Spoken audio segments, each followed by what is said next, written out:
Hi everyone, how are you today? And we've got somebody calling in already, so I'll just bring them in and then go through quickly what we'll be covering today. I would like to know if you can hear me okay, so let me know please.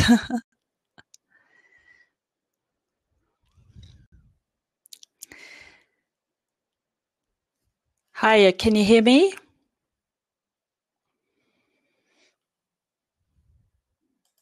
I'll just close some other things down here.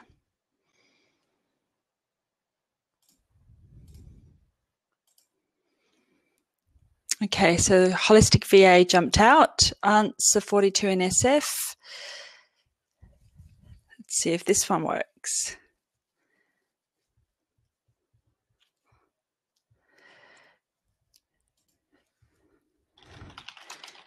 Can you hear me okay?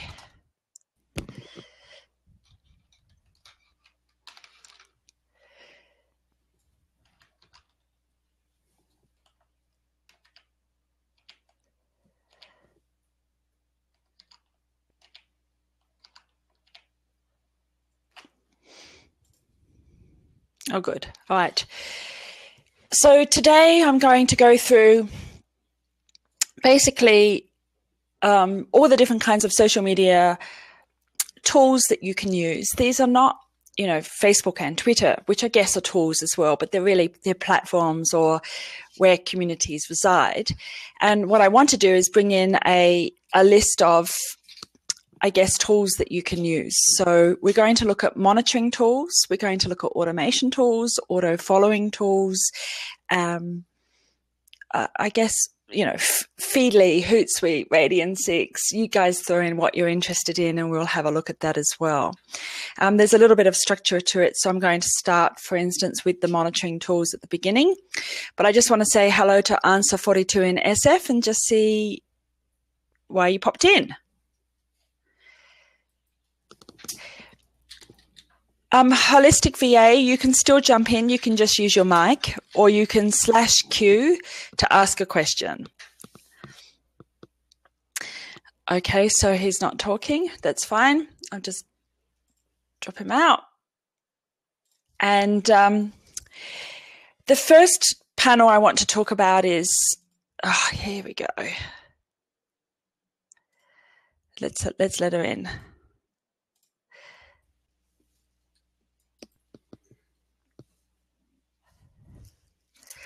Oh, hi, Tom. Just try and come in again. I couldn't hear you before. Can you hear me? Yes. Can you hear me?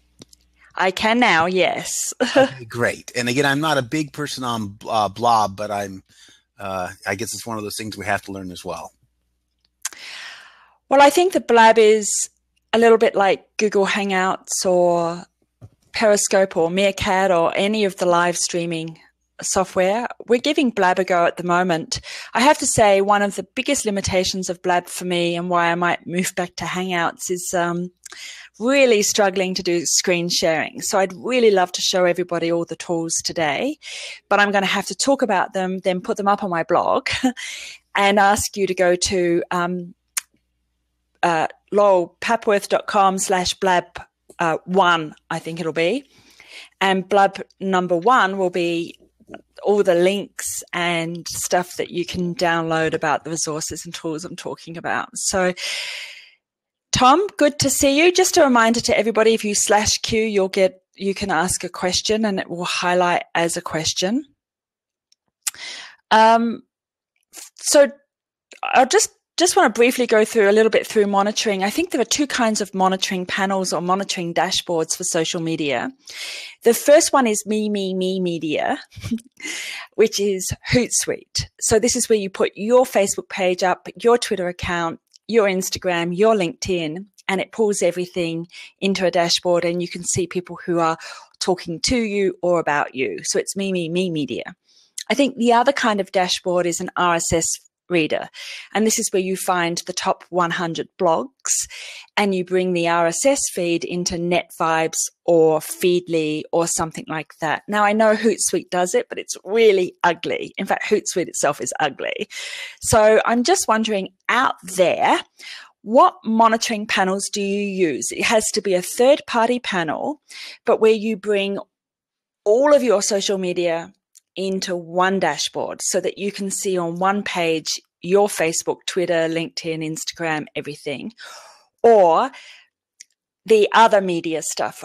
Do you have an RSS reader? Do you like Flipboard, for instance, on the iPad and bring in your top 100 bloggers for your industry, maybe any cool people or journalists or CEOs or your favorite shops? What do people out there use? What about you, Tom? Do you use a monitoring dashboard? Actually, I don't, although I've been reviewing the tools quite a bit. I also know that RSS is dying a slow, painful death. And so that I think we need to be moving off of that. I've read a lot of reviews on the various platforms, and like everything in life, none of them do a great job at everything. So I just want to say RSS Reader tends to be the kind of catch-all phrase for the kind of tool that I'm talking about, but most of them are using APIs today, Application Programming Interface. And if you're not familiar with the two, RSS is really simple syndication. It's a backronym.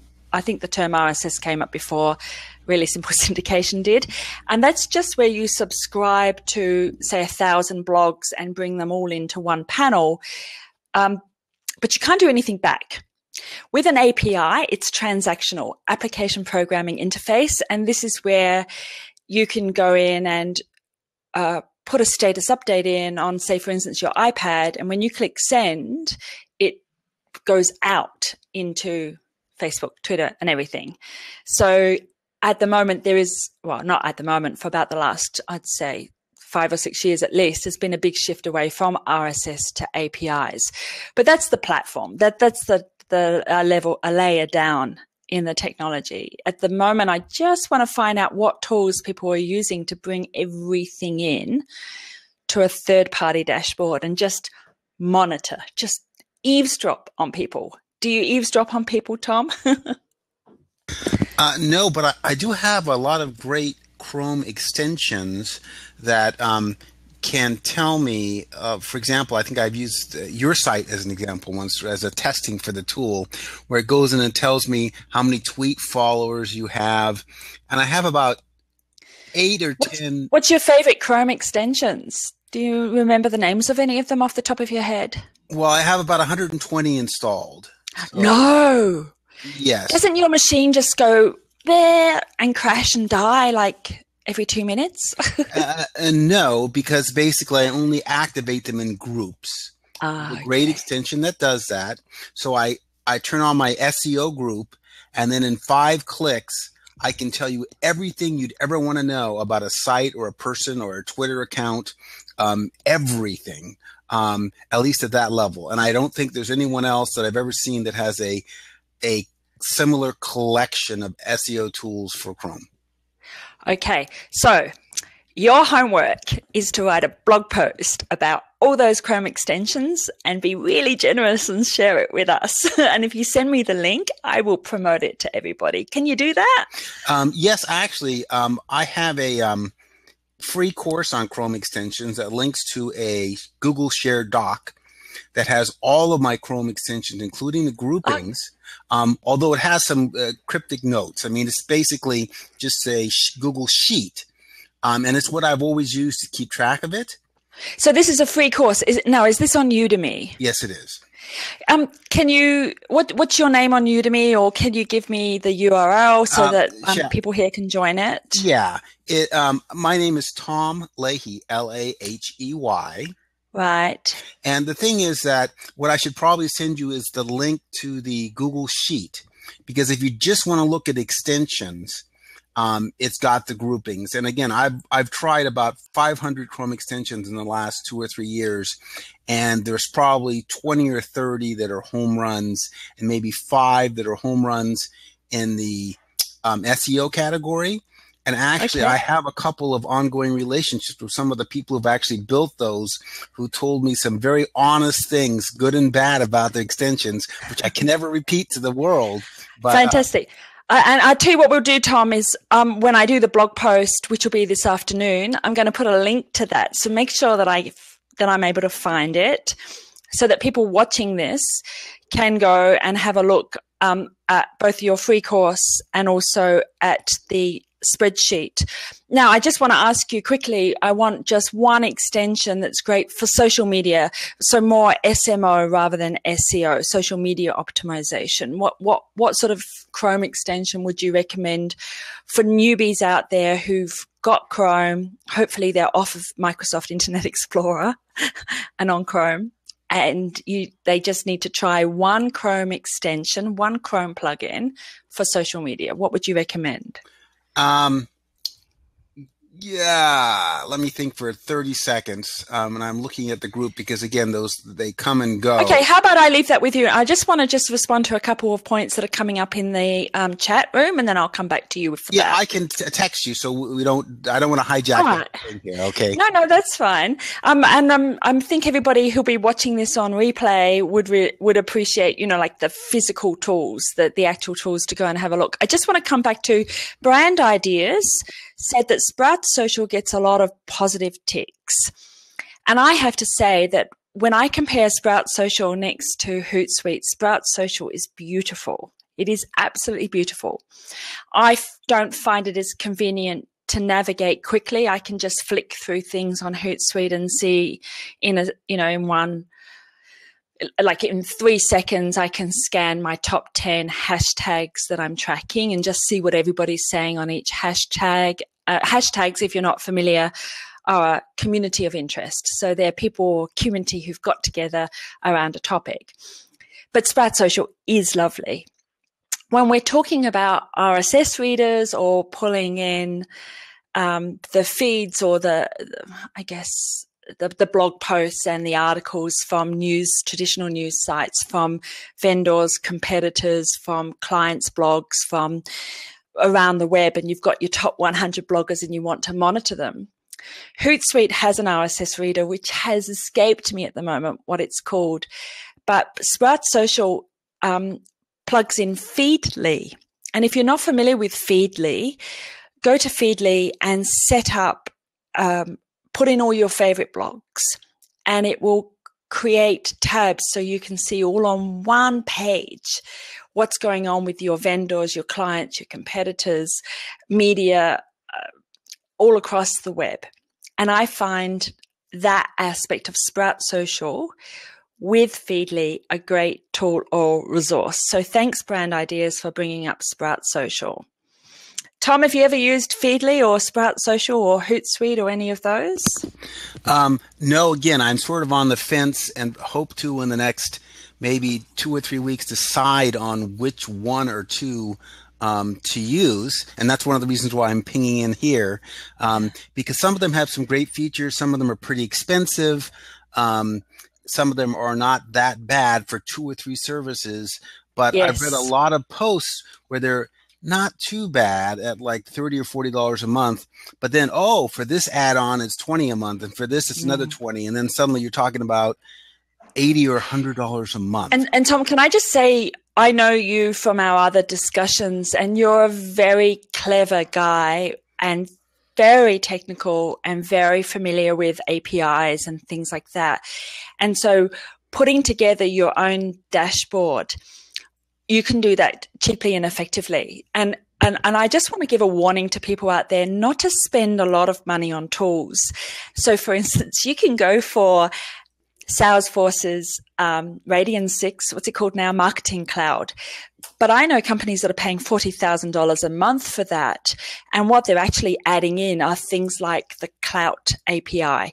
If you're not familiar with what an API is, I just want you to think an iPhone or an Android app or a widget. It's where the information from over there appears over here, and you can do transactions backwards and forwards. So it's sounds like a technical term, but all we need to know as marketing, as PR, as small businesses, is that it's this ability to pull information in from everywhere Or the other tools we'll be talking about today is to put something up once and have it go everywhere. And then also to be able to schedule it when it goes out everywhere, and how to automate external stuff coming in and going out and things like that. So there's quite a lot of tools to get through today. I don't want to get caught up on APIs.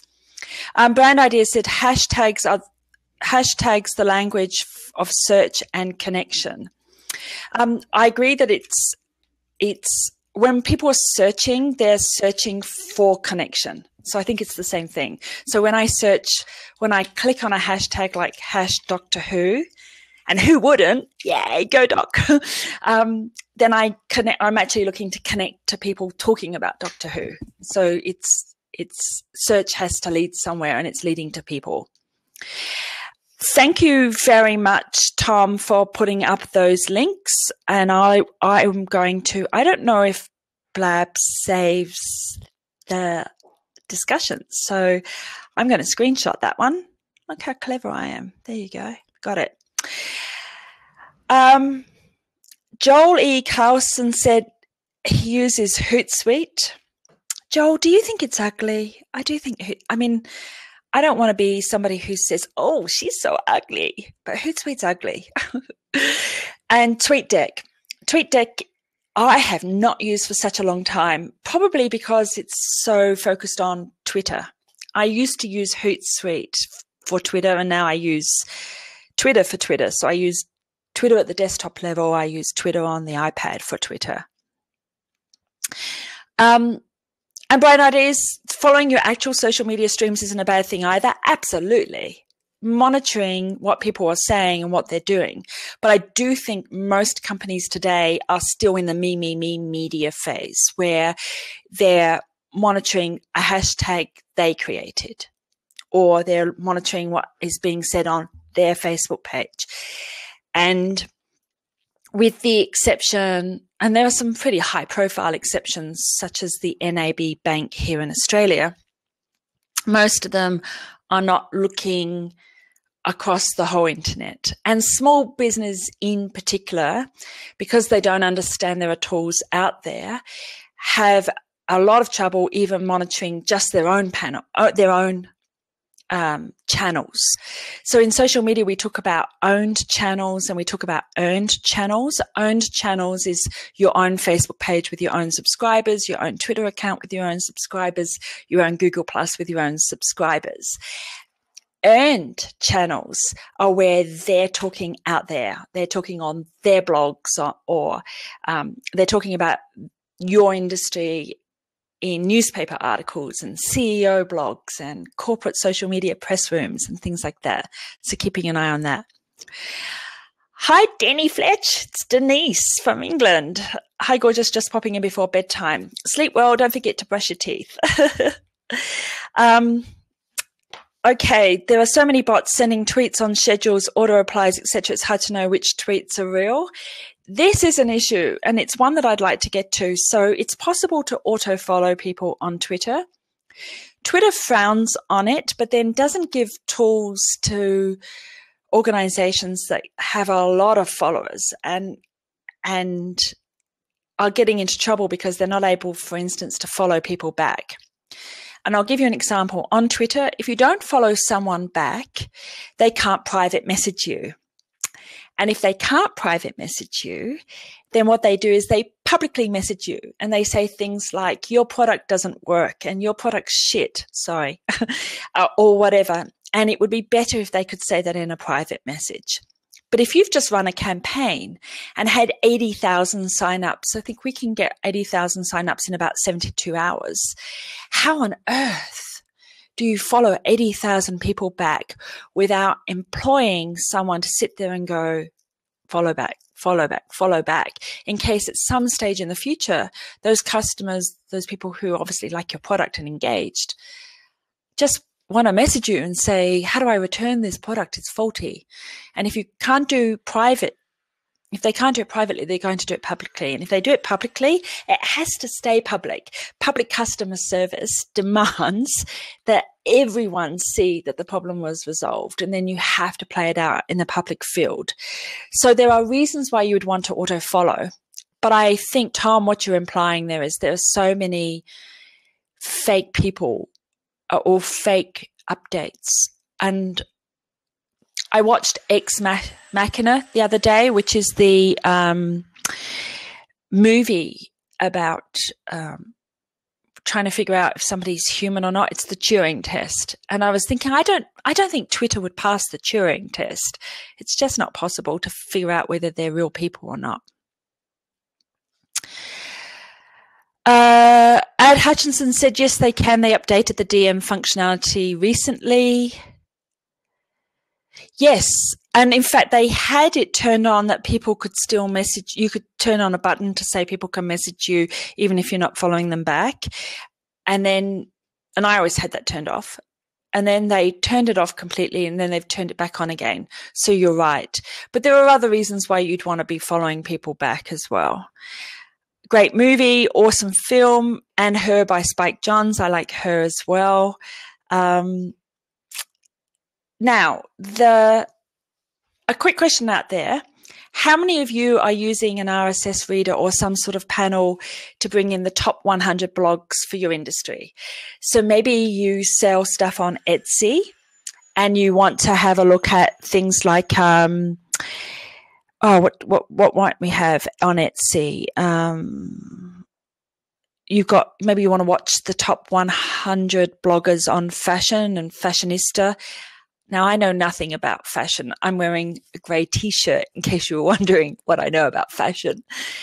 But this is a tutorialist, and there are other bloggers that do street blogging and all sorts of stuff. Or maybe an Instagram account. You want to bring an Instagram account into your dashboard. If you're not doing Instagram or fashion, let's say you want to bring in your top 100 bloggers for maybe you're a young mother and you're blogging about being a mum, then you want to bring in the top 100 blogs and all onto one panel. You want to see it all on one page, exactly what people are saying and how it's working and all that kind of stuff. You want to see what's a hot topic. And you'll notice after about 2 minutes, things like vaccination and breastfeeding and stuff like that are such hot topics. But you would only know that if you brought the top 100. They're sometimes called mommy bloggers or mompreneurs in. And I just think being able, especially if I take on a new client and I know nothing about their industry. So if you're a social media consultant or maybe you're a virtual assistant who's doing social media for their client, the quickest and easiest way to understand the industry is just to go and find all the top lists of bloggers and bring them in onto a dashboard. Now, in class, I teach at the University of Sydney. I use NetVibes currently. So NetVibes, I go off and I find all the top blogs and Twitter feeds and things like that and bring them all into one panel. I think I'm about to change my course and I'm getting rid of Hootsuite and NetVibes. I'm going to look at Sprout Social and Feedly. But yeah, you just need something that's using an RSS or an API. They won't tell you that's what they're using. They'll just say, go off and find your favorite websites and bring them in. You might be using it already and not realizing it. So those of you that have Flipboard on your iPad, that's an RSS and API service. Tell a Little Bird, guys, from Brain Ideas. Oh, that's the little blue. I haven't done that. Let me press it. Tell a Little Bird. This is where we talk about, we need hashtags. Yeah, there we go. So I've just tweeted out about the session. So you love Feedly, Vintuitive. Yeah, I like Feedly too. And they've just made you can create a social media monitoring dashboard. So say, for instance, you bring in all the data, all the feeds, all the articles, and it's continually flowing through all your favorite hashtags, whatever, into Feedly. They've just made it shareable. So if you're, for instance, a virtual assistant and you're looking after social media for your clients, you can share it with another VA, somebody you're working with, and between you don't have to both recreate the same dashboard. Or maybe you're the part of a marketing team for a medium to large size organization or government, and you can share all the feeds from all the government departments and all the activist groups and all the YouTube channels, whatever it is, you can put it all into one dashboard and share it all, which is awesome. Thanks, Vin. Yeah, I just put the hashtag in. So I kind of would like to put it in the title. I might do that next time. We'll see. Oh, yes. Brand Ideas said you can hashtag your title. I do that on my blog posts so that when people share the blog post, it has the hashtag that the community uses on it automatically. So we're now halfway through the session, and I've just really covered monitoring, RSS, APIs, Feedly, and so on. And monitoring is eavesdropping. So this isn't pushing out. This is bringing everything in so that you can do found media. And found media is critical in social media because you need to be posting a lot. And when I say a lot, I mean, for instance, with Facebook, you need to be part of the last active 50. Facebook's algorithm has a data set called last active 50, which says if they interacted with you in their last 50 interactions, they'll get the next interaction. So if you put a status update up on Monday and then don't do another one until Friday on Facebook, your customers won't see it. But if you can use found media, so you're forever looking out on the internet and finding interesting articles and sharing them, and then they reshare them, you've got a bigger chance of an upswell of being in the last active 50. Tom, what do you know about FBO and optimization and the data sets and stuff for Facebook? I would say out of 100, 1. Okay. Actually, I really wasn't into social media at all until about the last 6 months or so. I mean, I had a Facebook account that I didn't do anything on for years. When you say account, do you mean personal profile or business page? Either one. I just,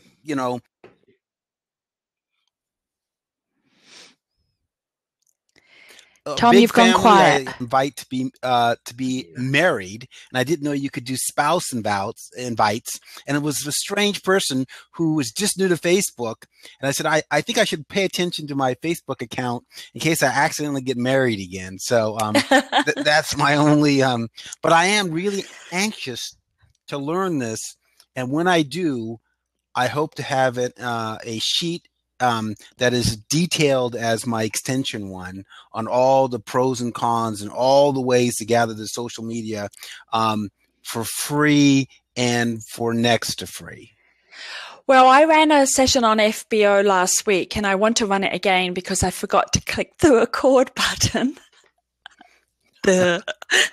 And I want to run it again.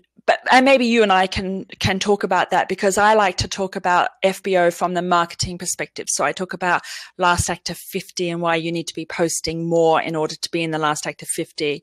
Facebook also uses a psychographic element, and they have a semantic engine called Lexicon that does keyword clustering. So I want to talk to people about how your Facebook page has to have the right keyword clusters in order for Facebook's FBO, which is like search engine optimization, but to make sure you get into the news feed. So there's some really critical data sets that I do not think are well understood by people doing marketing.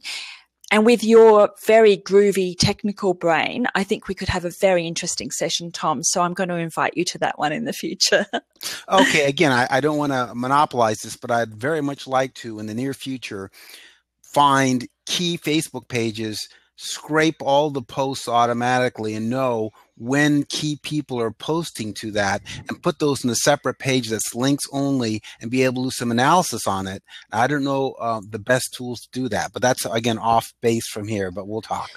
Yeah, and I can give you the list of pages I use in the class to explain what's happening with Facebook optimization and why BuzzFeed, for instance, has over 100% engagement and things like that. I'm just going to bring in Wynne Kelly Charles, and we're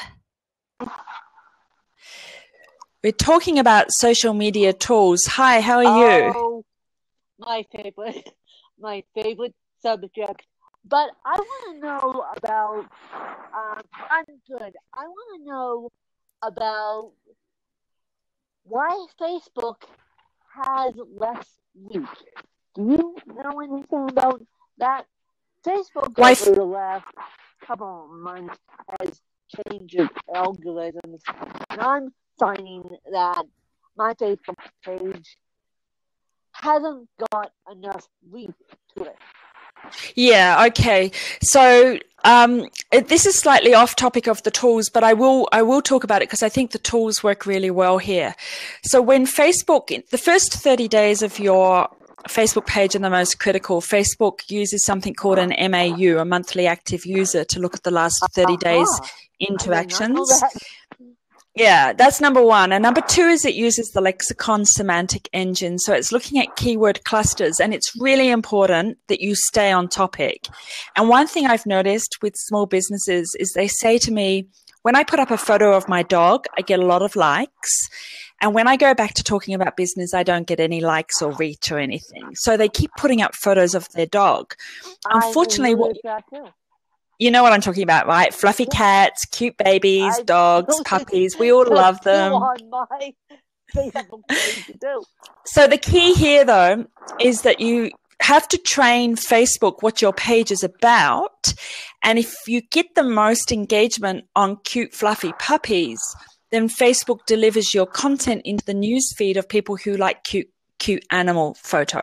Okay, so you kind of So don't go off topic. You have to stay on topic, and you have to train Facebook over 30 days to deliver your content into the right news feed. And I would suggest that you use Feedly, Sprout Social, or Hootsuite's RSS reader to find lots of content that uses your keywords so you can share a lot of it, at least during the first 30 days. You know, if I'm an accountant, I would look at a keyword cluster about accountancy. What's your subject? Is it Win Kelly Charles? Yes. Win. My what's subject is book. Is a book? Is book. Book. And I am a self-published author. And okay. So I'm promoting my book. All right. And is your book something to do with social good or social entrepreneurship? Is it to do with health? What is the keyword? It's to do with health. One of them is to do with health. And one of them talks about my physical disability, which is cerebral palsy. So it is having to do with health. Okay. So I look after the Facebook pages of I look after really big Facebook pages, which is probably not useful to a lot of people. So, for instance, TV shows like Idol and MasterChef. But whenever I'm dealing with a small author or writer, it's really important that you do something that we call psychographics, and you decide who is the perfect buyer of my book.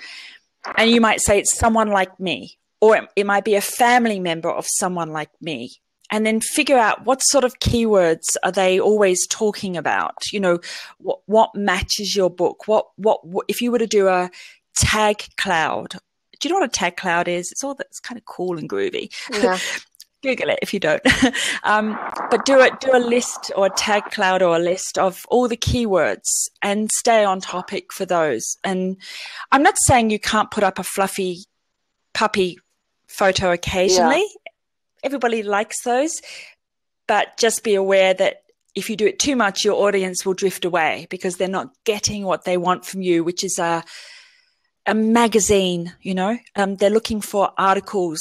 And if you can share a lot of articles on your topic from people similar to you or from magazines, or I know that there's quite a few top blogs in your space. So that's what I would be doing. Does that make sense? That makes complete sense. So you kind of have to train Facebook to your particular topic. Yes. And in a sense, your Facebook page is like a magazine in a news agency, in a magazine store. Uh-huh. And it's overwhelming with the number of magazines in this store. But I need to know when I pick the magazine up, this is exactly what I'm going to get in the magazine. I'm going to get lots of really interesting articles, a few ads, and it's all going to be on topic. So let me just have a quick look through the feed. Vin doesn't use Facebook. Vin, do you use Google Plus or Twitter? What's your chosen poison? Thanks very much, Win.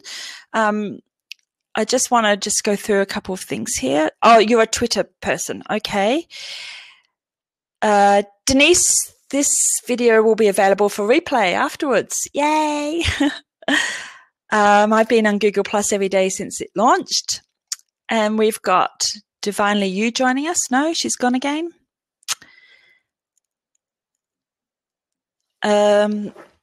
Okay. Yeah, it is lacking in power a bit. I've got 110,000 followers on Google Plus personally, not for clients, myself. And I find them very engaged. I also find them a lot more respectful than Twitter. So I'm backing away from Twitter because I find their lack of community management pretty poor. And there's a lot of trolling on Twitter. Hi, Antigua. How are you?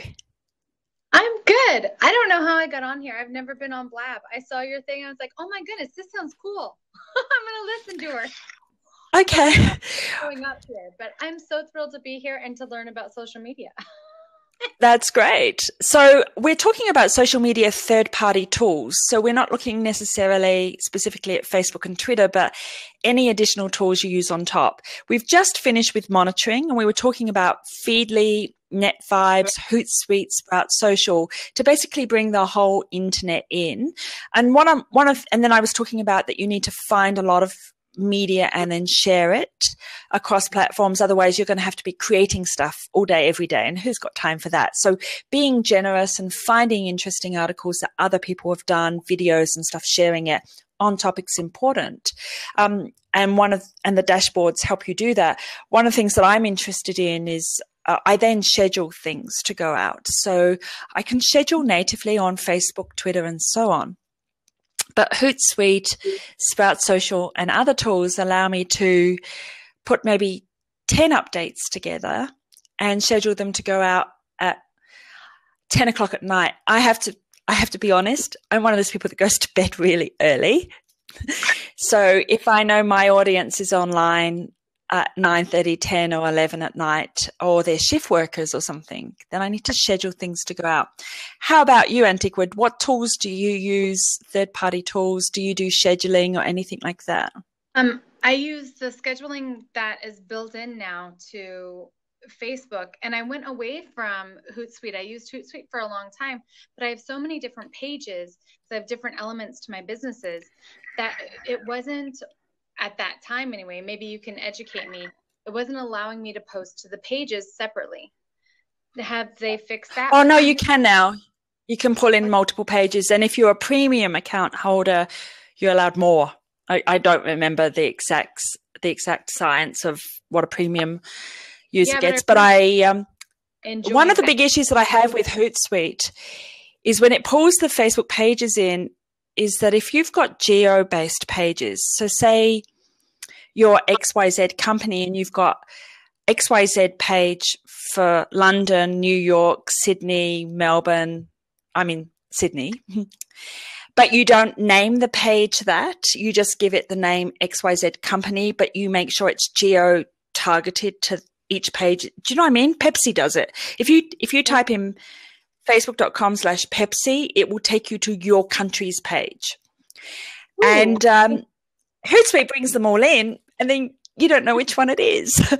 So, and some brands aren't allowed to put flags on their avatars. So when you're looking at 10, 15, 20 country pages or city pages, you don't know which one you're posting to.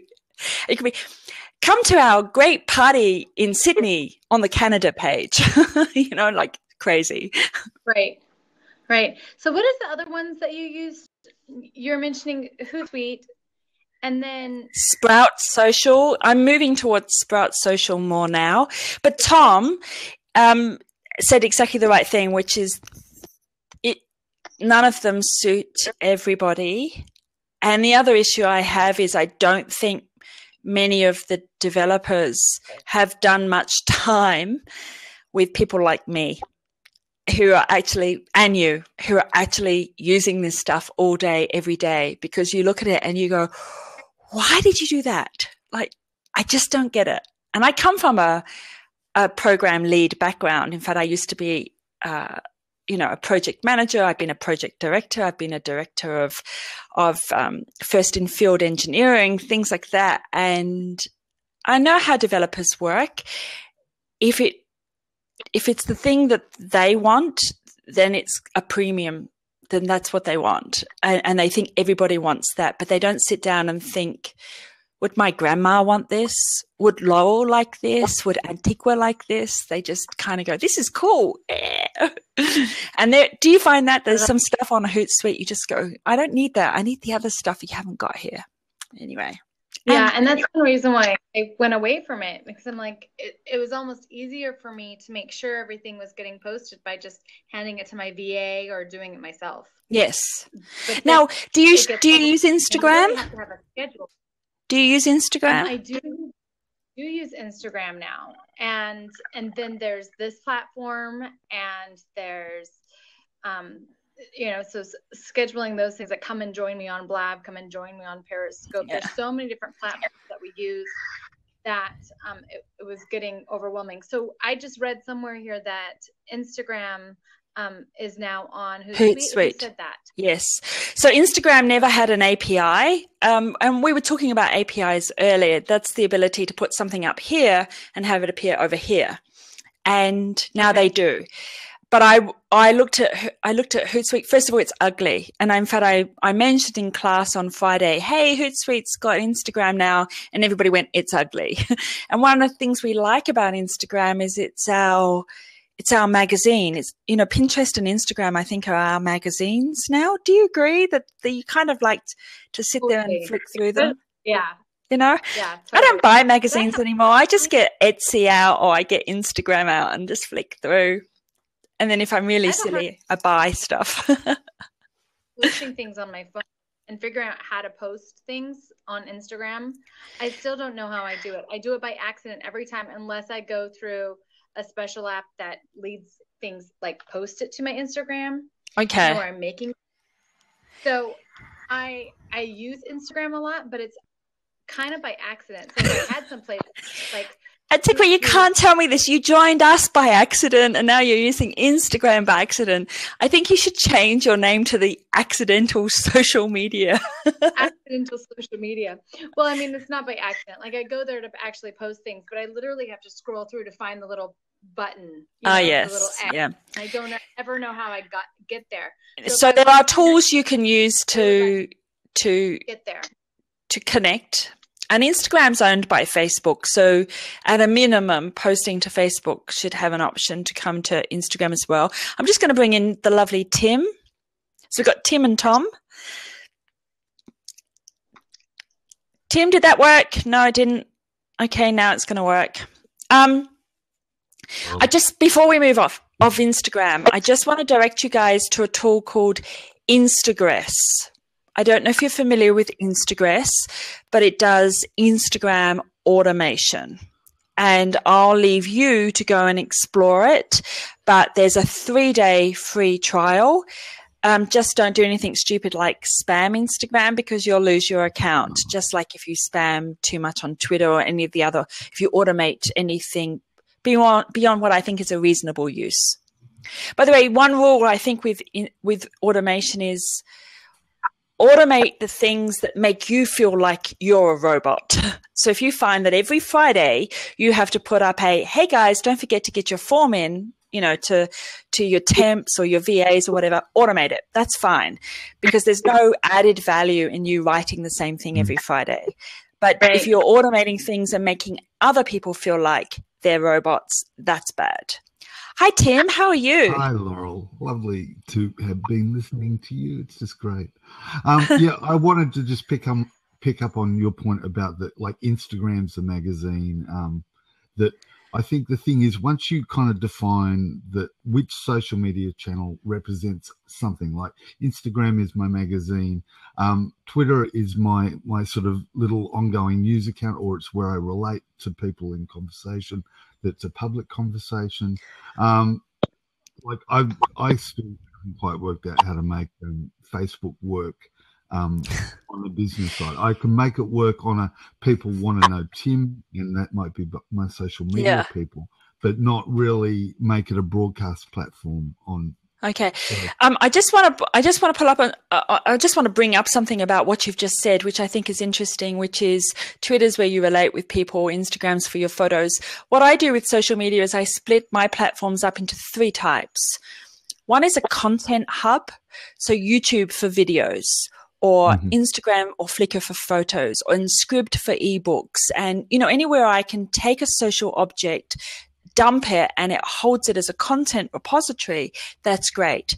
Now, the problem with, so for instance, and then I have a hub, which is usually my WordPress blog, a microsite, a social media press room, whatever you want to call it. Yep. And everything that goes up on my content ends up back on my hub. So people can always come from YouTube back to my website and find out more information about me, more articles, other kinds of content. My hub is then, because these are kind of spokes, if you like, social media spokes. My content spokes come into my social media hub, and then I have distribution channels. So you can't write War and Peace on Twitter, but you can tweet a link out to it, right? So I write War and Peace on my hub, and then my distribution spokes, that might be Facebook, Twitter, LinkedIn, so on and so forth. So Instagram and, for instance, Pinterest. So you put your photos up on Instagram and then you pin them on Pinterest. That's the distribution. The second thing that I do, which is a bit different from you, is I do a psychographic for each platform. And so if you look at somebody who's a hall of brands, and a hall of brands is somebody with a lot of different audiences, a lot of different psychographics. Sony makes, Call of Duty, kick-ass PlayStation games, but it also makes high-end media equipment. It's got lots of different customer types. If I look at somebody like Tourism Australia, they do a great job on social media. And if you ask the world, what type of people want to come to Australia? We're Australians, so we got everyone.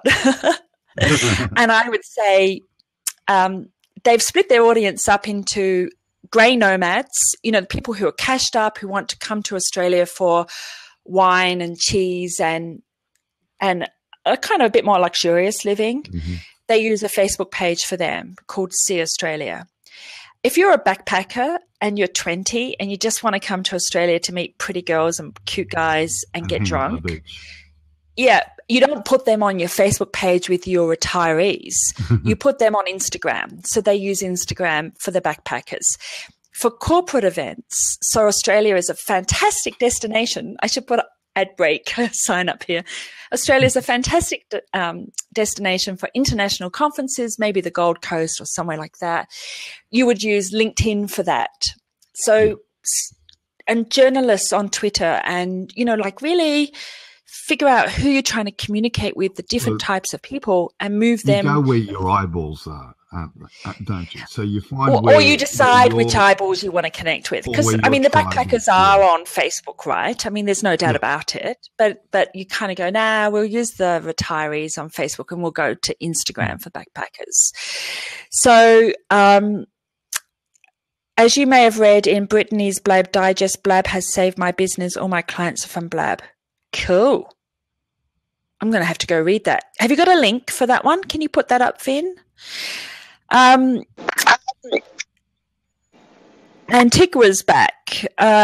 Dropped, but I could hear you. Oh, good. What about using tools like Crowdfire for culling Instagram users? I heard that Instagram is penalizing users for that. I see, this is what happens with organizations, is they go off and they buy or automate or do something, and they sign up the wrong audience, and then they have to go in and cull them. They have to get rid of them, because now that Twitter's bringing in an optimization algorithm that's similar to Facebook's. And if you want to see it at work, go and search a keyword and notice that it says top tweets. So it's trying to use some sort of algorithm to deliver what would be a top tweet for you. And it's a mix of who your friends are and what they're sharing and what's topical and a whole range of things. So these algorithms are coming in. The penalty is you might have the wrong audience. And so I think culling is important, but the penalty could be that the platform, really suspends your account or tells you off or smacks your bum or something for doing it. The Holistic VA said, sorry, I dropped out for a second. What about Latergram? Heard mixed reports about it. I think Instagram, Latergram, there's quite a few of them. Tim, do you use an Instagram automation scheduling or whatever tool?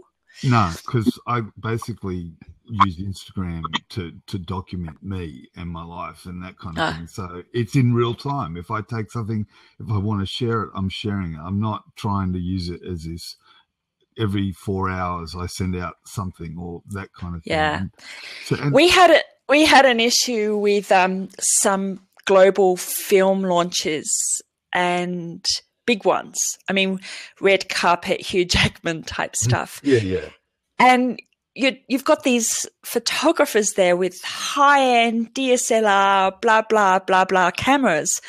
And the only ones you can live tweet or live Instagram are stuff you take with your iPhone, and trying to find solutions so that you can do some sort of editing. Yeah. And back in the day, they only had some basic filters. There wasn't a lot you could do.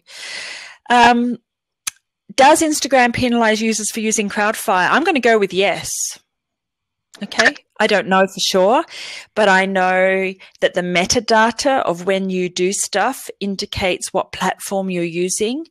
In fact, one of the reasons I keep Hootsuite on my phone, even though I'm not using it at the moment, is Hootsuite's one of the few that tells me what platform each company is using.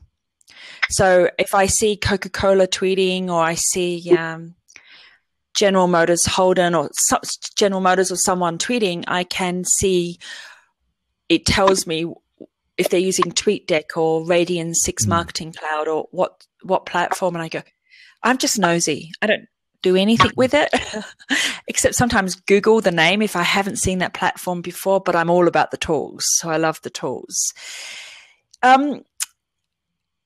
As we come into the last part, I just want to open this up to all of you. How do you feel about auto-following on Twitter and auto-following on Instagram and that auto-following, that reciprocal relationship and automating that? How do you feel about that?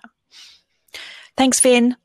I always feel that there's a level of following. So like I try and determine whether if I'm following you, it's because you're a real person, that you're not trying to sell me followers, that you're not, that you're actually somebody I want to have in my stream. So, and I think even for brands, I think there's no point just sort of auto following everybody, because then when you are trying to filter the stuff and the comments that are coming through your stream, you've got all this stuff that really is immaterial. So, but if I do auto follow, I don't auto follow personally, but organizations I do.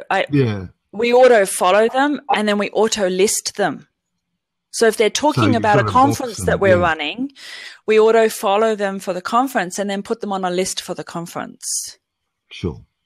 And then you can click on it and just see what I think then that group is saying. If you're using it to crowd manage, then I think it's good. But I think often that's not what that often it's just auto follow, and all you end up with is follow the 100,000 people. But if we don't look at this at a personal level, go on, Antigua, what were you going to say?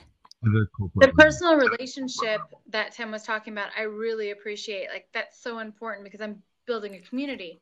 So having that ability to know who I'm talking to, and if it's the autoresponders I don't get to see, I really like to go in and actually look at who followed me when and choose who I'm following and then reach out and connect with them.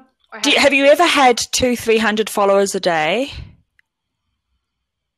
I actually have. And it takes me a while. I try to go, like for Facebook, I literally go in and I personally message everybody that comes to my personal page, not my business page, but my personal page, and say, hi, how are you? I want to get to know you, because it's that important. And with Twitter, not so much. Okay. So there's a couple of things. I mean, I think one of the things with Twitter is I've had 200, 300, 400 people follow me after I've done a big conference. You know, I spoke to about 1,000 people in Japan, and then I had a whole Japanese group, and I started manually going through, but there's just not enough hours in the day. So I just quickly, this is one of the few times I've auto-followed personally, but I quickly selected them, put in a group called Japan. And now when I go to Japan, I quickly check what they're talking about, what they're doing, message a few of them, and then I'm in the stream for when I go there and see them. And I see that as building the relationship, not negating it. Yeah.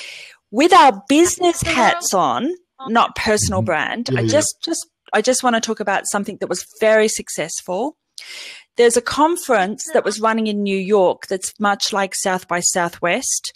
And what they did was they set up 2 auto follows. One was they auto followed everybody that was talking about South by Southwest, but was geolocated in New York. So they were traveling from New York to South by Southwest. Okay. And then they chose their speakers from their New York conference who were speaking at South by Southwest. And anybody who messaged them or retweeted them within a particular time frame around the South by Southwest conference who were located in New York, they auto-followed them. And then if they followed them back, they sent them invitations to come to the New York conference and said, hey, you like Brian Solis, why don't you come to our New York conference? He's speaking there. So I know there are a lot of people going, I don't like that, but I think it was a very clever use. I think that's clever. What tool are you using to create that kind of automation where it's picking up a keyword, following that keyword, and then I didn't. I wasn't part of. I work with the guy who did it on his platform, but I don't know what tool he used. But for others, we've used an auto mouse click tool with a script, or and that at a basic level, that one looks the most human to Twitter because it's not a platform. So there's no metadata coming in going, it was, Hootsuite or it was something else. Yeah. And you can put in a random pause so that it's not, we followed 100 people in 1.2 seconds.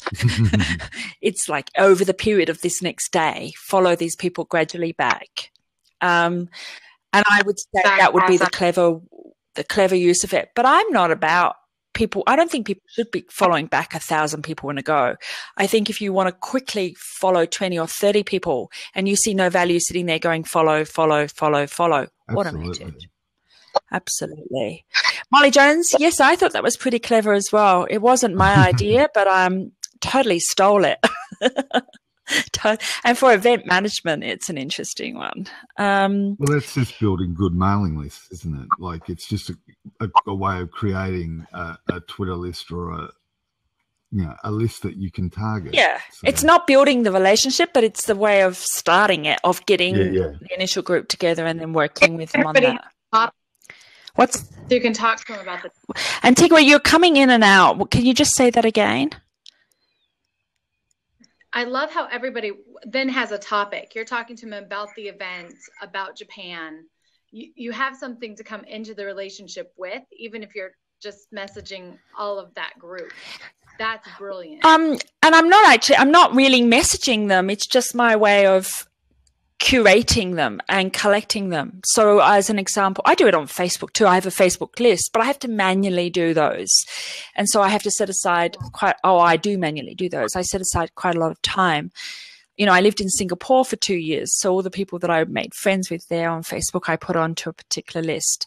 I just want to come to scheduling. And I also want to come to automating other people's content. And we're almost we are actually out of time, but let's ignore that. Scheduling. So the people who don't like auto following probably don't like scheduling either. But I do think you need to make sure stuff you're putting up online is drifting through their newsfeed when they're online. So if you're a political activist, here in Australia, we have a TV show called Q&A on Monday nights. I knew on that. Sorry? Oh, you see my tweets? Tweets on that. Yeah. And one of the things you could do is schedule, I wouldn't necessarily schedule #Q&A tweets to go out, but you could schedule activist tweets, political tweets. And if you were the politician with something really incredibly important and interesting to say, then you could schedule something to go out at 9:30 on a Monday night. And how do people feel about that? I mean, I think that's an interesting activity to look at. Specific scheduling, and then there's something else called queuing. And this is where you tell the tool, Hootsuite does this, Sprout Social does this, quite a few of them do, I want you to find the best time for this to go out. So if it's about a particular topic, then it will for that tweet or that Facebook status to go out. So scheduling is still sincere if it's done correctly. I feel the same way about auto following and scheduling. And scheduling is good for generic posts. I schedule posts. So a few of you are scheduling. I also like to schedule something called evergreen posts. So the top 10 social media tools to use, updated monthly, might be one article. I might schedule that to go out once or twice a month. And I've got blog posts that I've scheduled and have gone out now for about 4 or 5 years. My top 50 social media policies for organizations. One has been around since 2008, 2009. So it's still going out on a regular basis, and there's still a lot of people who either retweeted, probably. So. I beg your pardon? And still getting retweeted. It's still getting an audience. So. Yes, because there's new people who haven't seen it before. And the thing that I've really noticed is the people who come back and say, oh, I forgot about that post. I hadn't read it for a few years. It was really good going back and reading it again after all this time. And it's very rare because it goes out at different times of the day over a 6-month or 1 year period, different days of the week and so on. It's very rare that people will see it more than once or twice a year. That's the nature of this ever-flowing stream of information. Vin says, I schedule promotional posts of my own social media accounts. Oddly, tweets promoting my website's contact page get a lot of retweets. Yeah. What do you write on your contact page? Now I'm going to go and have to look at your contact page.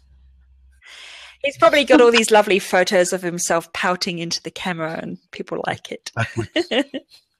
What's the best tool to schedule once for multiple distribution?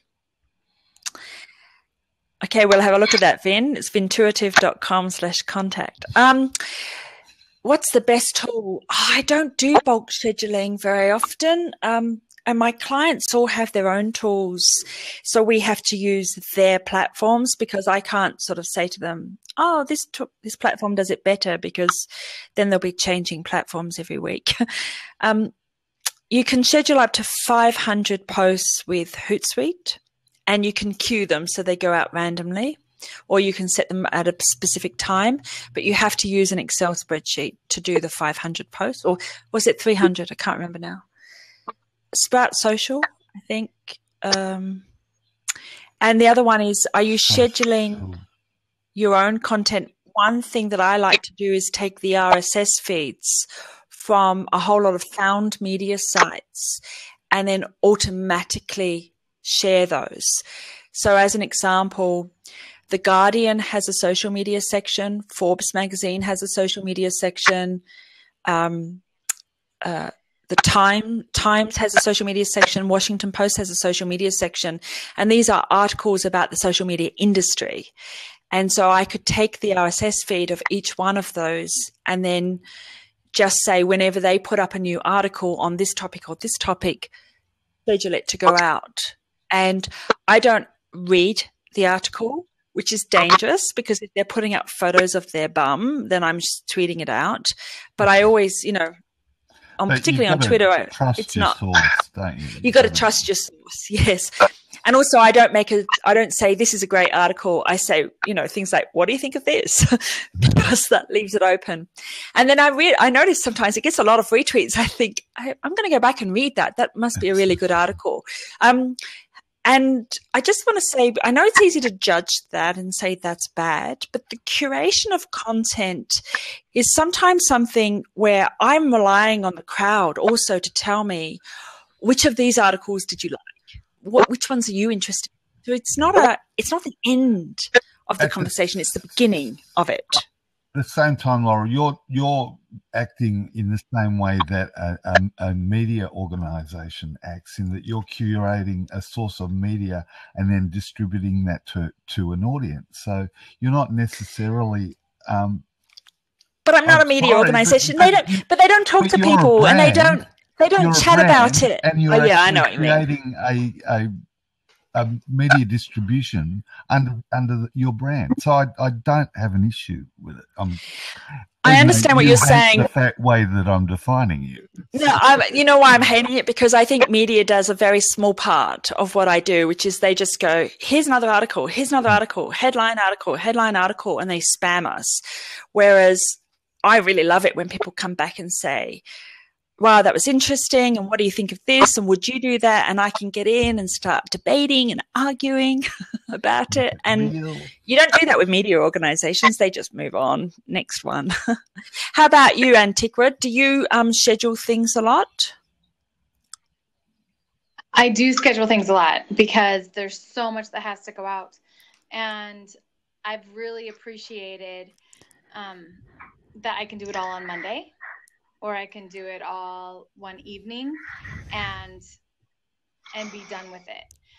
Like I said, I moved away from Hootsuite, so I've done it a lot in the platforms themselves. And now I'm thinking, I'm going to check out Hootsuite again and Sprout Social. And I've never done much around the auto followers and how you were doing it. So this is really exciting for me, Laurel. Yes. Thank you so much. My caveat, and I have a course on Udemy called Social Media Automation, and it starts off with, this is dangerous and can get your account banned. And not just banned, but you just lose the goodwill. And I think, Antiqua, I can tell from your sensibilities and your ethics and your values that you've got the approach that allows you to discreetly automate and auto follow. But you can understand there's a lot of affiliate marketer blah blah types out there that just say, I can get 1 million followers on Twitter and spam them all. Yeah, no, you can't. That's Twitter will cancel your account. Yeah, but you're not going to do that. I know you're not going to do that. I just want to give that out as a word of warning. Yes, every hour there are tons of worthwhile articles published. I agree. And I think find, filter, and forward is as important as created media. So when you find something and you filter it, is this appropriate for Facebook or Twitter or Instagram, and then forward it on, is a key part of what we do to build our brand and our reputation. It looks generous, and it is generous. Hey guys, I read this top 10 blah blah article on social media. I think you'd like it, and forward it on. In between all the scheduling and auto following and auto tweeting and RSS feeds and stuff, I make sure the human voice is coming through. And I know I said earlier, don't post up photos of your fluffy cat and puppy, but doing it occasionally and just keeping engaged with people is a fundamental part of the social. And a part of. Yeah. Hi, this is Tom. Can you hear me? Yes, I can hear you, Tom. Okay, go ahead. So my problem with tech, unfortunately, is I think in the last 5 years, there's no one left that does tech at all. And every article I read, and I might read 100 periodicals during the week, they're all written by someone who's getting $3 an article, based in China or India. And I just really don't see. Do you mean like Gizmodo and TechCrunch and the big technology blogs? Nothing that's got meat in it. Top home extensions, top this, top that. I look at that and laugh. Can I just say, Tom, that's absolutely correct. But one of the things that I do on my social media monitoring panel is I go back and I find the RSS feeds and the APIs of what I call original source material. So I'll go and I'll follow Now, you like SEO, that Matt guy from Google. Do you know Matt? Oh, does anybody know Matt? If you know Matt, sense, knowing Matt or not? Not in the biblical sense. Thanks, Tom. Anyway, I'll have to look at. I'm sure his name is Matt or Mick or no, it's Matt. Anyway, he's got a short last name, if that helps. And he's the SEO expert for Google. And I subscribe to his YouTube channel and his blog because he's what I call original source material.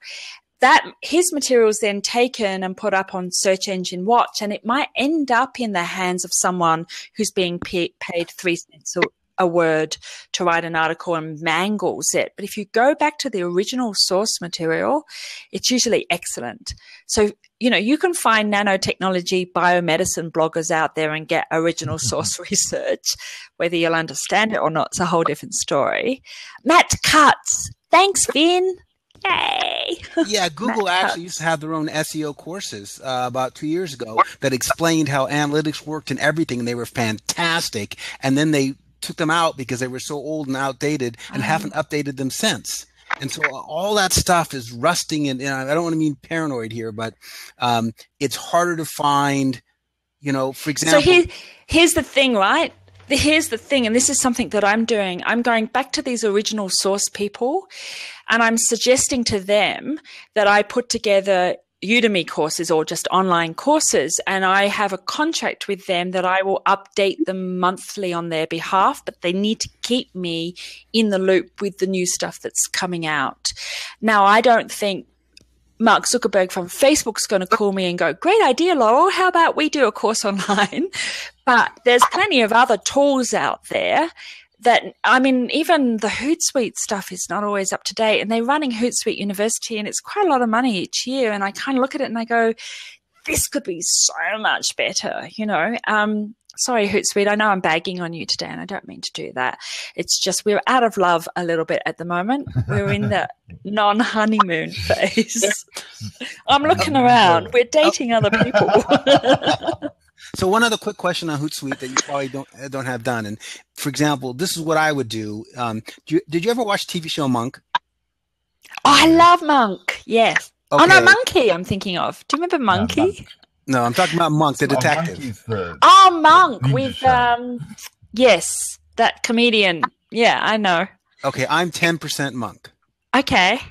So all my friends have always told me that. So basically, I've accepted that. So Tom, only 10%. That's probably a good thing. Okay, if I had Hootsuite and it tells me that Coca-Cola is using this tool or platform, because you told me that Hootsuite tells you what platform they were using. Gives you the metadata of what platform they've used to post, yes. I would take the 500 largest corporate or overall posters, go to Hootsuite and figure out which they're all using, compile what's hot and active among people, because again, that would tell me what's really thriving and what's not. Oh. Exactly. And Tom, you would be one of my original source material dudes. Just so you know. I actually know someone in Wikipedia who is like a core part of how they do analytics. And I ping him back and forth, and he's my original source, but I don't share him because that would, break. No. That's like having Barack Obama's executive assistant in your back pocket, but more useful, to be honest. But definitely, if you could do that, I know there's lots of posts out there already about what the top tools are, but if you could show through analytics, but I also want to put something else out there. It's more useful for people to know the small business ones. And that's because Salesforce charges like $40,000 a month for Marketing Cloud. So you're going to see the words Marketing Cloud or Radian 6 was its original name coming up a lot. But can we go out and use Radian 6? Now, I've gotten a Radian 6 account, and it's great. But it's great if you want to plug it into a customer relationship management system like an Oracle or SAP backend. How many hairdressers and accountants out there have an SAP backend and need a $40,000 a month, Radian 6 tool? None, probably. And so I'm more interested in knowing what small businesses are using, and is there a free or freemium version of a tool that the big boys are using that could be migrated down, so that you don't need a whole customer service department dedicated to using this tool? I don't know how you do that, by the way. I'm just saying it's what I'd like. Vintuitive says Mashable's terrible. Yeah, it used to be awesome. Mashable and I started up our blogs at the same time, and we talked on the same topics, and there was only Pete and a couple of other people blogging, and we would riff off of each other and reblog each other. And these days, I don't think I've read Mashable for about 2 years, which is a bit of a shame. Just before we go, and I know we didn't get to perhaps as many tools. We did talk about Hootsuite, Feedly, Net5, Sprout Social, Instagress, auto mouse clicking programs with scripts. But just before we go, I'm just wondering, where do you guys get your information on to stay up to date on social media itself? I don't mean your Facebook page. I mean, how do you know, like Facebook today brought out 4 new things for profiles, including the ability to have a video as a profile avatar on Facebook. Right? You can change them in temporary and all that stuff. Yeah. But how do you know that if you don't have a monitoring dashboard and are bringing in all the latest information? I think, the first answer is I just wait for it to show up in my Twitter feed or my news feed. Or my Facebook feed. My Facebook feed. And that could be, a bit of a delay.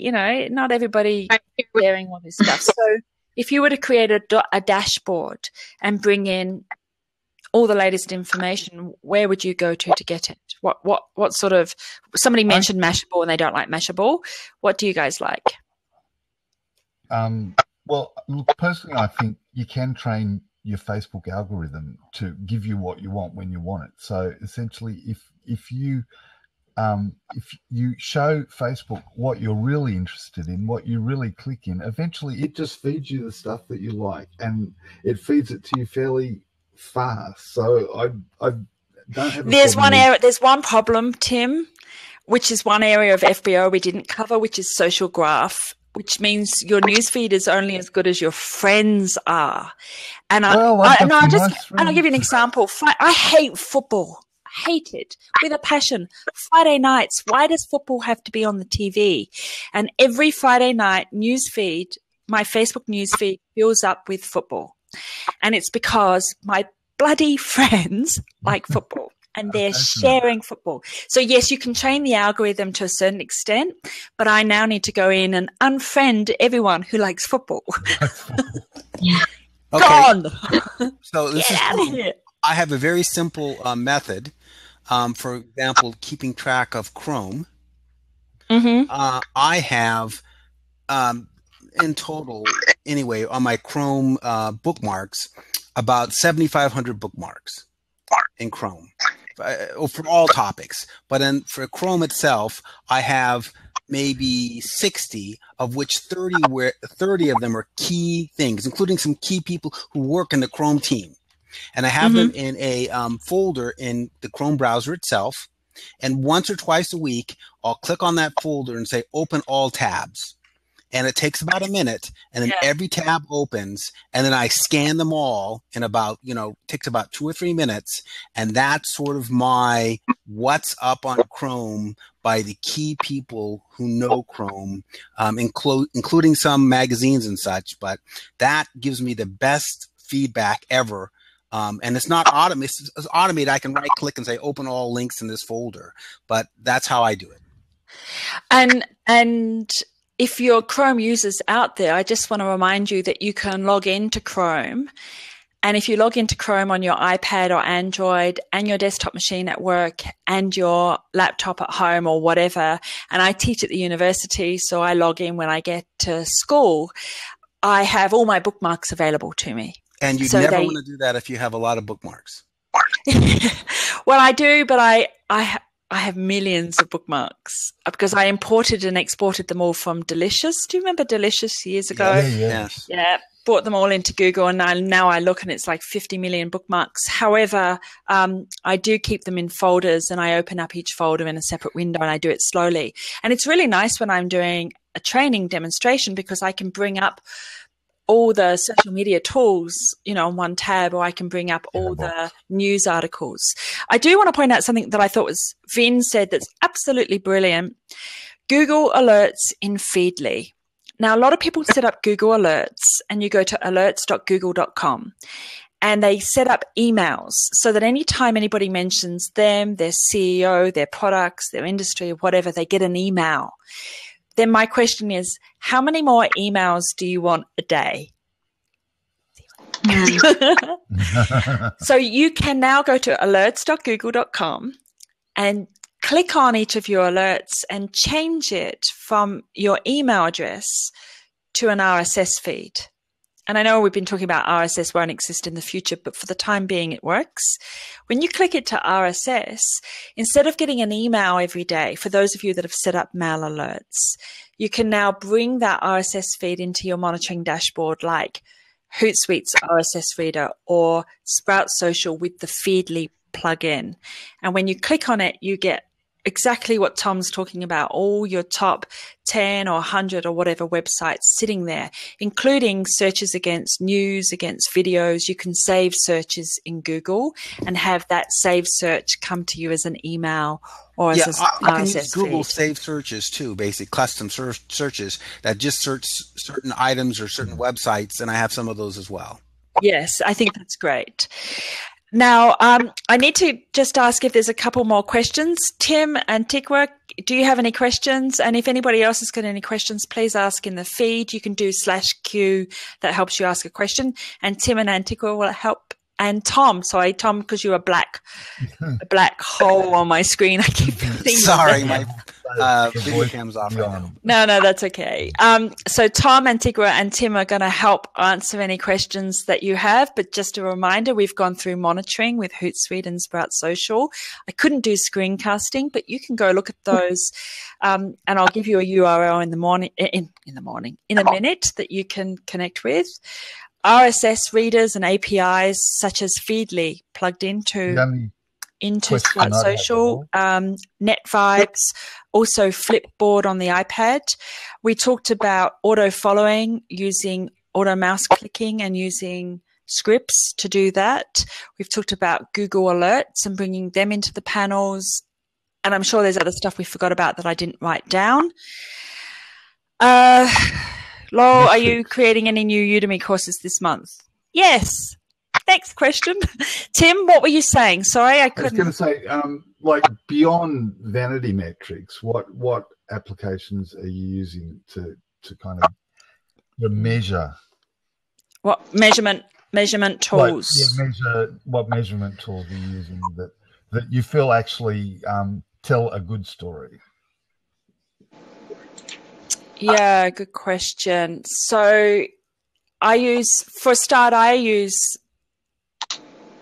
native analytics. I know I can bring in Google Analytics and Facebook Insights and Twitter Analytics into Hootsuite and so on, but I tend to go back to the native analytics every time. So with Facebook Insights, I always download the spreadsheet because that is sometimes not made available to you, and it can vanish, and sometimes it's there for 60 days and 90 days, and I just want those spreadsheets. There's nothing worse than a client saying, what did we do, I don't know, Christmas, what did we do last Christmas that we can do this Christmas, and riff off of it, and you have to say, oh, I'm so sorry, I lost all the data. Just keep the spreadsheet somewhere. So, and Twitter's Insights, and I know their spreadsheet comes and goes, and sometimes you can download it and sometimes the button's not there. But I spoke to Twitter about that, and it's just because they're playing around. They bought an analytics company called Blue Dolphin, I think, which integrates with all their big data components, their Epsilon and Axiom and all the big data companies that they're using. So I just like those native analytics.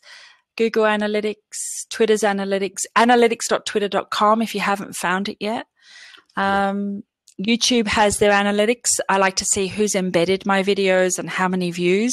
I've had a few videos that have gone up to 1 million views just like that.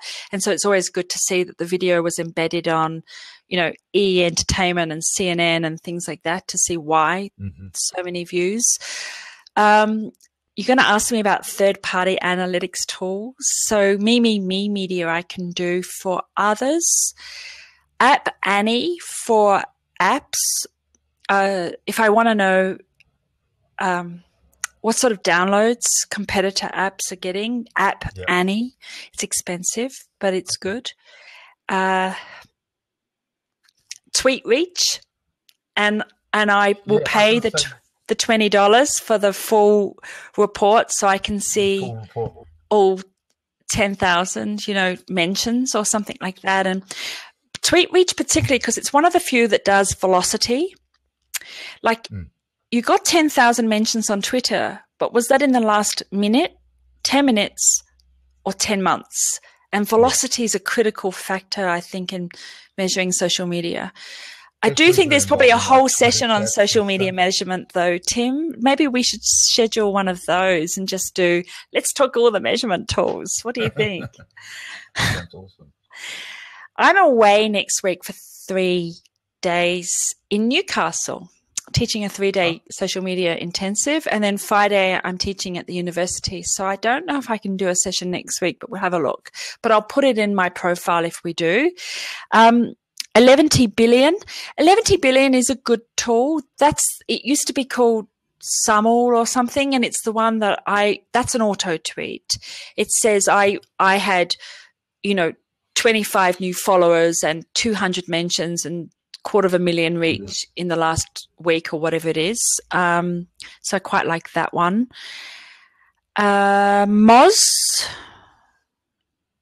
Oh yeah, you like Moz, don't you, Tom? Why do you like Moz? Do you want to tell the crowd why you like Moz?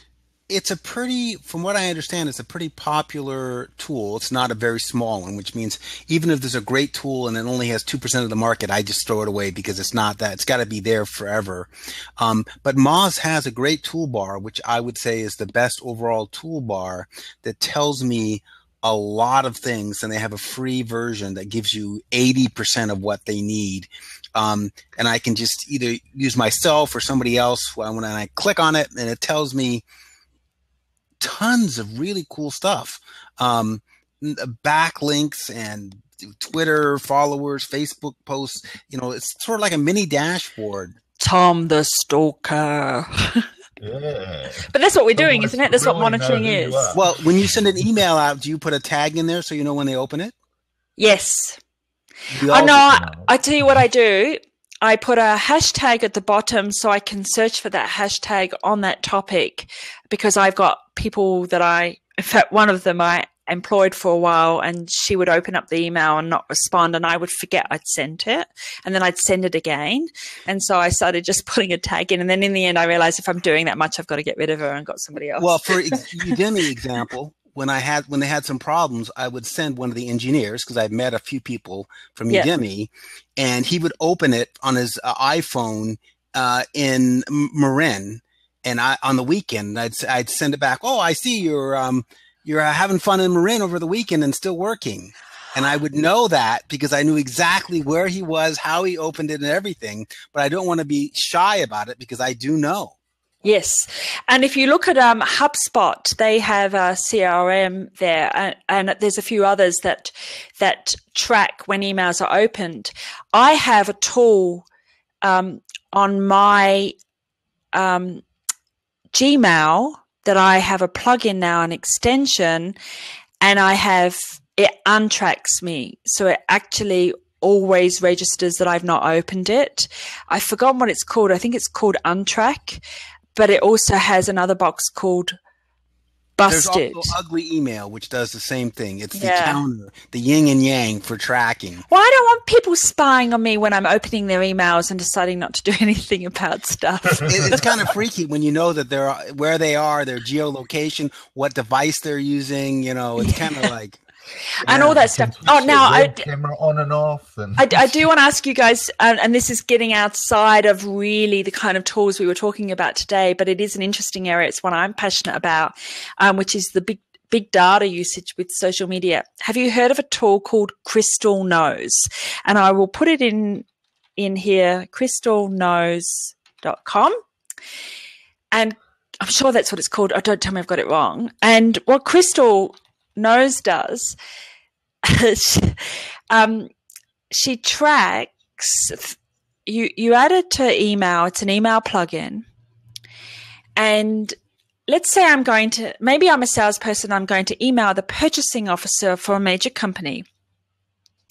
I put their email address in as if I'm going to write the email, and Crystal Nose comes up on the right-hand side and gives me artificial intelligence personal psychographic information.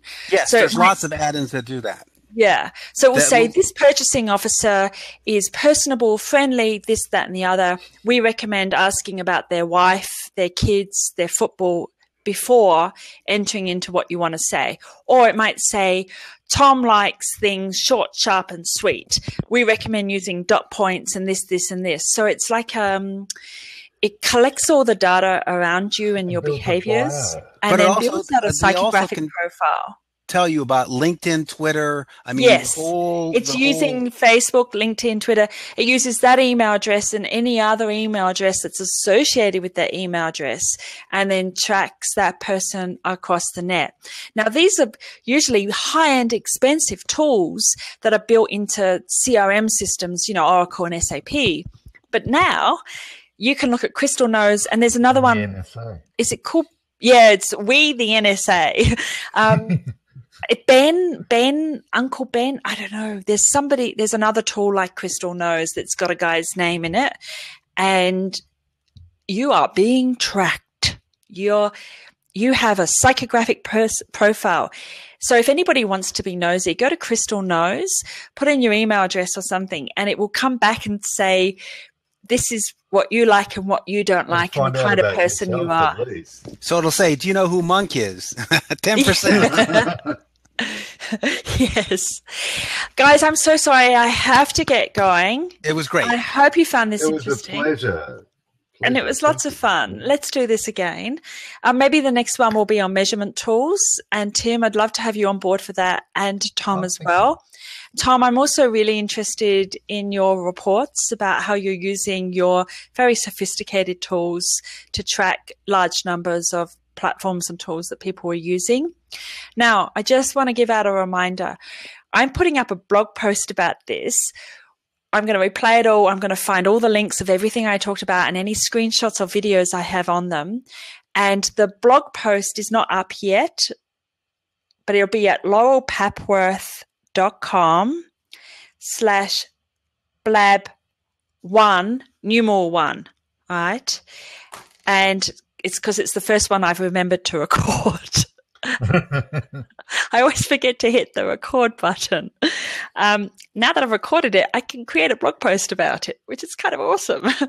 And I hope the rest of you found this interesting. Thank you so much. And if you guys in the comments could thank Tom, Tim, and Tikwa and other people, Vin, who's been contributing in the comments, that would be awesome. Molly as well, and a few others.